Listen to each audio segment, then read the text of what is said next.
Hello to whoever is watching this video. I will be demoing the final Sprint 4 for Team Woodranks Campus Discovery System. Let me go ahead and launch the project. There we go. While it's launching this sprint, we added a whole map and we added a filter system that is able to filter the events. Oh, and it just loaded. Here we go. Let's go ahead and log in as my personal account. The password isn't blurred yet because it's just a dev build.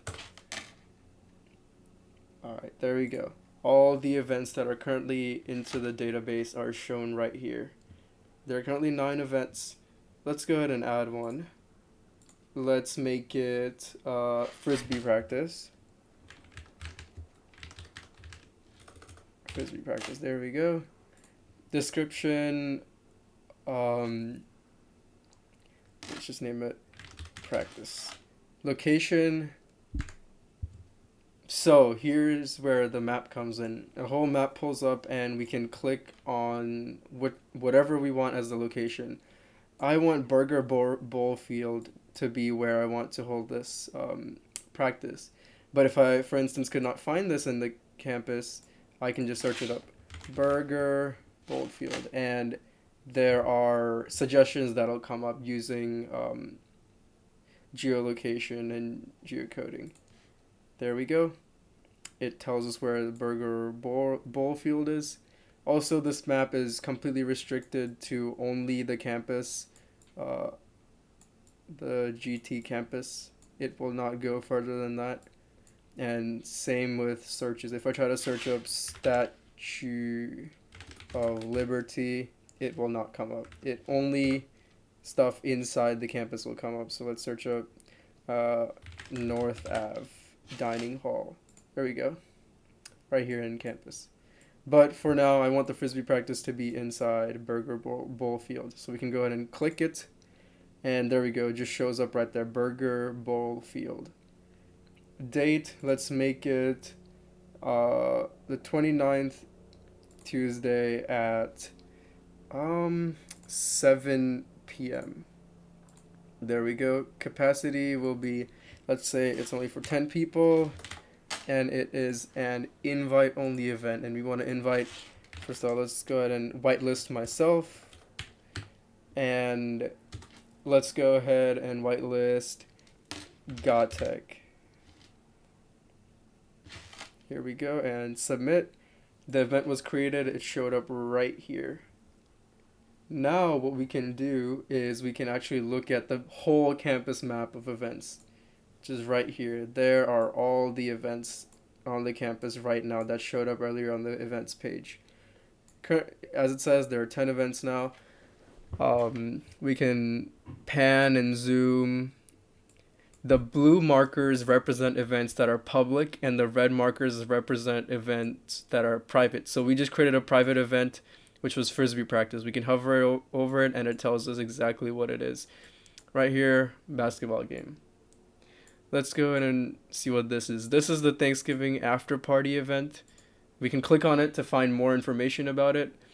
It is hosted by Georgia Tech. It's public. Capacity of that much. You know what? Let's just go ahead and RSVP to it. Yes, I want to go to the after party. Submit, and there we go. My RSVP showed up right there. I can do that with any other event as well, of course. Now, I would like to show the filters function, which shows up right here. Let's go ahead and filter.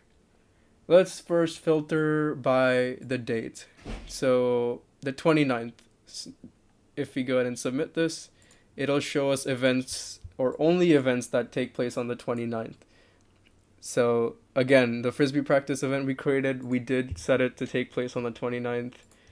These two events, the after party 29th and the Dungeons and Dragons session is also on the 29th. These filters do carry over pages, so if you click on the events page, now it'll only show us the events that were filtered through the 29th. Now let's go ahead and add another filter. I want I want the events to show up that are only on the 29th and by the host nitty3, which is my username. Access doesn't really matter. I want to leave that empty.